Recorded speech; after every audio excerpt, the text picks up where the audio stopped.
Bom, gente, então a gente estava vendo ali que como a quem estava movimentando a economia eram os comerciantes e os burgueses nessa nova camada que tem dinheiro, que começa a gerar, movimentar a economia, mas não tem a nobreza, o título de nobre, eles começam a questionar, e não tem poder, influência política, eles começam a questionar por que a igreja tem esse poder todo sobre as decisões políticas.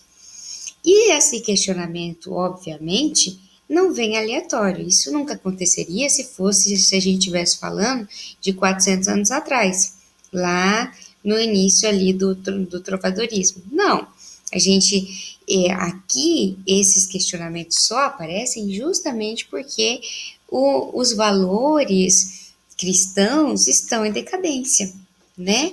A fé está em decadência. Agora o homem está como centro. A gente deixou de ser uma sociedade teocêntrica, não deixou totalmente, a gente está deixando de ser para para se tornar uma sociedade antropocêntrica. Por que eu falei que não deixou totalmente? Que o humanismo não, ele está mais próximo do antropocentrismo. Mas é só antropocêntrica? Não. Ela está entre o teocentrismo e o antropocentrismo. Por isso que o humanismo é considerado um período de transição, um período literário de transição entre o trovadorismo e o classicismo, tá? Então, o que a gente tem aqui?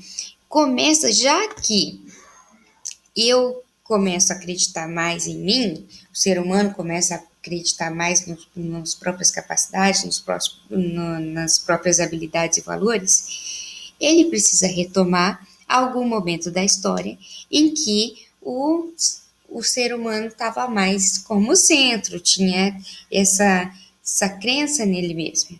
E aí é por isso que começa, então, a valorização da cultura clássica greco-latina. Então, antes lá do trovadorismo, já se tinha os clássicos, os gregos, né, as tragédias gregas, que trazia um ser, um herói mitológico, né, com mais ali baseado nessa perfeição, nessa capacidade humana. Não tinha essa crença cristã de Deus como razão de tudo. Então, eles vão buscar lá nos clássicos greco-latinos essa, essa tentativa de equilíbrio, de olhar para si mesmo.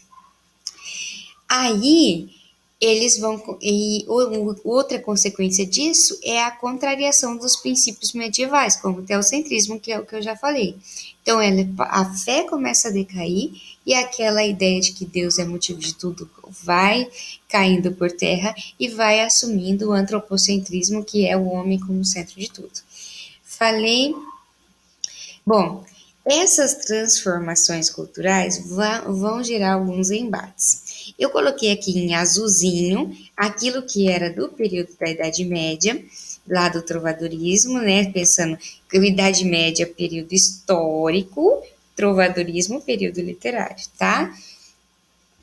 Aqui, início do Renascimento, período histórico, humanismo, período literário. Tudo bem? A gente está ali perto do Renascimento agora, pensando em período histórico. Humanismo, período literário. Então, ó, o que estava acontecendo? Princípio fundamental da existência de Deus para explicar os fenômenos da natureza e a divisão do mundo entre céu e terra. Isso é o que acontecia lá na Idade Média, né? Quando a gente tinha o trovadorismo como período literário. Aqui no humanismo ele passa a ser questionado.